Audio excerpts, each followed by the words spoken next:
Today, Bitcoin rebounds after the Fed signaled rate cuts are on the horizon. BlackRock jumps into the asset tokenization race, creating a new fund on the Ethereum network. And the CEO of LMAX Group breaks down how Bitcoin ETFs are shaping institutional demand for crypto.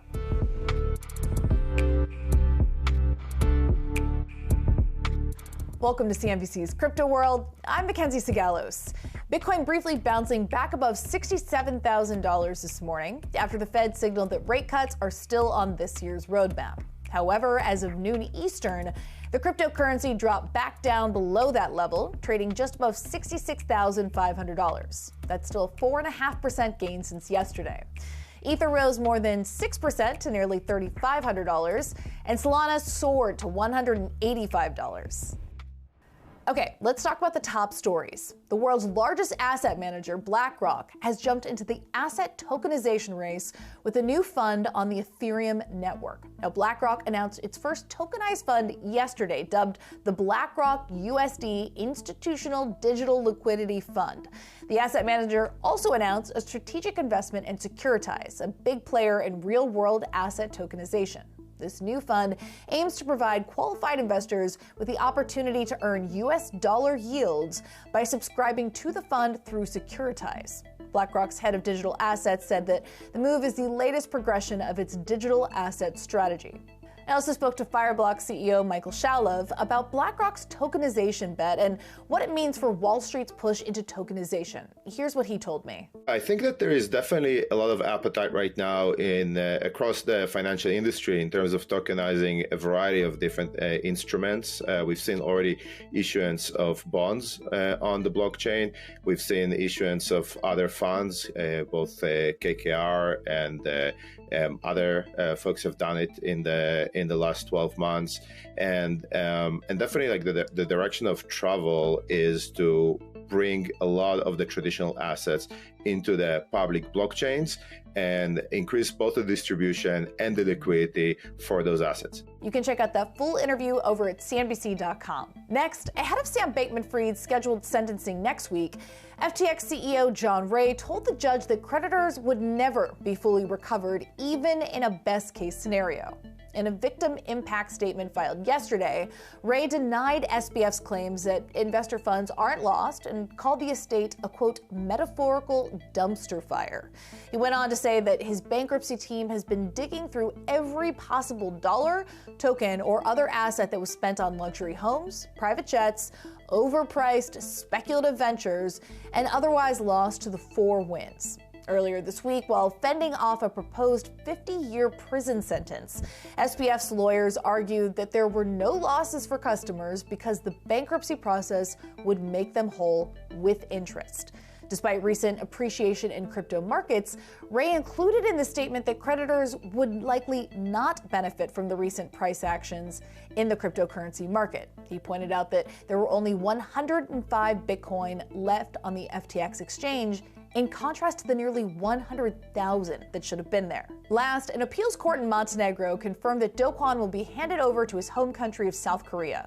According to the Associated Press, the court approved an earlier ruling by the High Court to extradite the Terraform Labs co-founder to South Korea rather than the U.S. Do Kwon has no other chance to appeal, which means that he won't be present for his trial in the U.S., scheduled to begin next week. That trial is over civil fraud charges brought by the SEC, but Do Kwon also faces federal criminal charges from the Department of Justice in connection with the collapse of Terra Luna.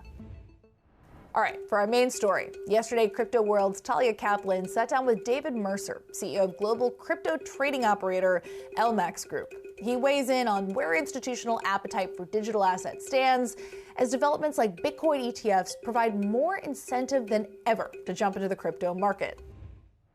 Bitcoin has been reaching fresh highs for 2 weeks, reaching a peak of more than $73,600. And then starting last week, Bitcoin started to drop. So I'm wondering, what do you think is behind this sell-off, and how much of it is attributed to profit taking and the heavy outflows from the Grayscale Bitcoin Trust? I think it's important to look at the big picture. And Bitcoin's up 47% year to date. Put that in perspective, the S&P is up 7.5%. Ethereum, which doesn't have the ETF bump is up 37.5% today. So I think these outflows or the decrease in price, which is pretty well telegraphed, are more to do with the macro environment rather than anything specific to Bitcoin or the ETF right now. I mean, this has been a staggered step down from 73 into the sort of mid 60s. I think it's a normal retracement, but nothing significant. And I fully expect that the price increase will continue to go from here. So you think Bitcoin will continue to rise? Do you think we'll see more fresh highs? And if so, what are the factors that will contribute to that? So I think for Bitcoin alone, that's inevitable. If you look at, this is very early stages for the institutionalization of the asset class. And I think it's important we look at it as an asset class rather than just this one product, which is the Bitcoin ETF.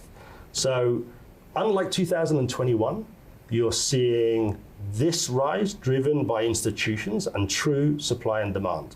Remember, right now, today, before May 20th, only 900 Bitcoin are mined freshly every single day.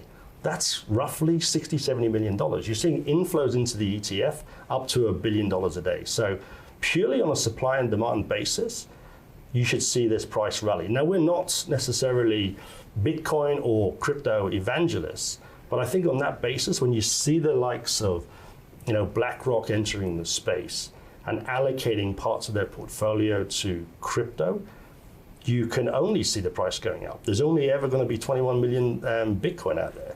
So if 3% of the world's assets go to crypto, that would be a $6 trillion asset class. Today, it's worth $2.5 trillion. So yeah, you should expect most crypto prices to go north from here.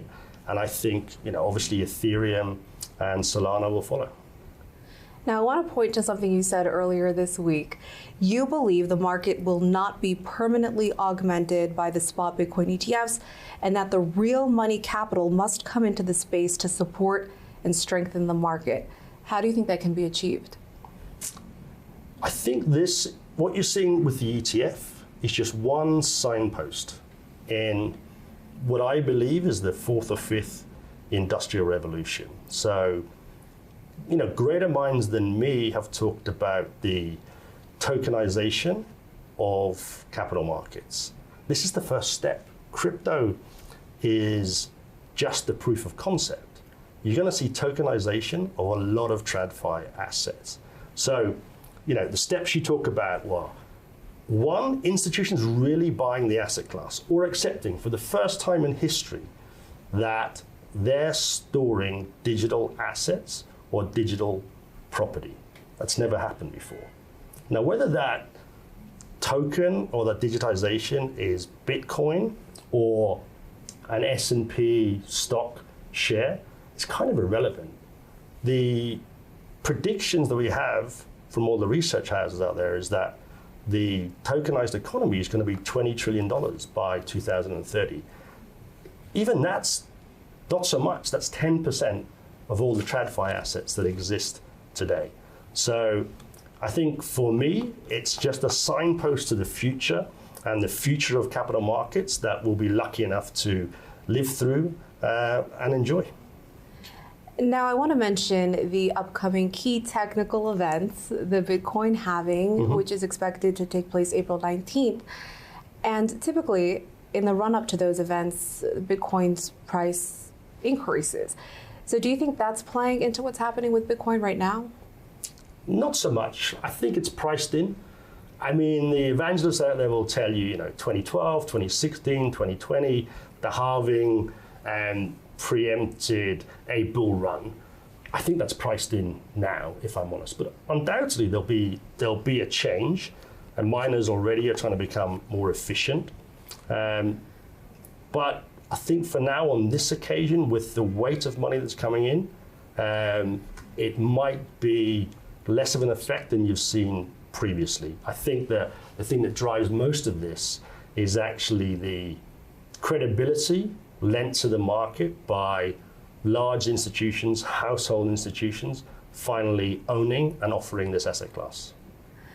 Now, earlier this week, a Standard Chartered analyst raised his year-end forecast for the price of Bitcoin to $150,000 from $100,000. Do you think that's a realistic price target? He's a braver man than me. What I would say is, based purely on supply and demand, we've never seen the likes of this before.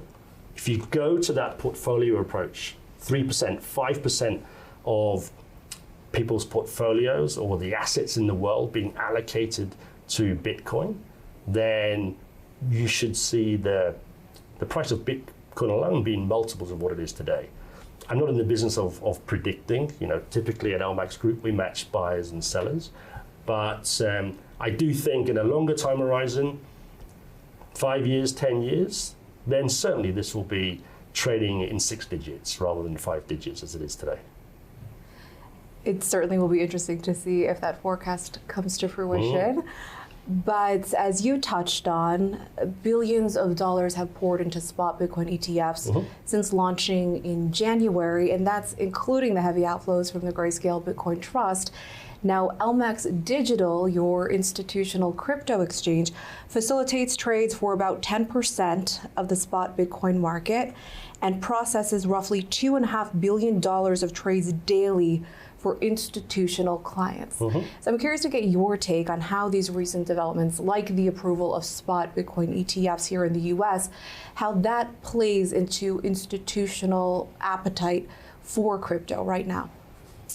So I think if you look at all the institutions we cover, so within the group, we trade with 35 of the world's top 40 banks, all the major proprietary trading firms in the world, over 200 brokers. Now, the group that were excluded historically have been the banks. They could trade the future, but they couldn't trade the physical. What you're seeing now is the underlying for these ETFs is the physical. So whilst we're not an ETF provider, right, the ETFs have to buy those assets, being Bitcoin. So we're the recipient of that. So I think overall, this democratizes the asset class for everyone. It opens up market access from retail all the way up to institutional. It means that even the high net worth desks, the private wealth desks in banks can now offer product which gives you direct exposure to the asset class. For us, at LMAX Digital, that's just the start. I think over time, as all the institutions become more comfortable with the behavior of the asset class, you're going to see people getting closer to the asset itself and owning the core asset, which is Bitcoin or Ethereum or Solana. Okay, that's all for Crypto World today, but we'll be back again tomorrow, and we'll see you then.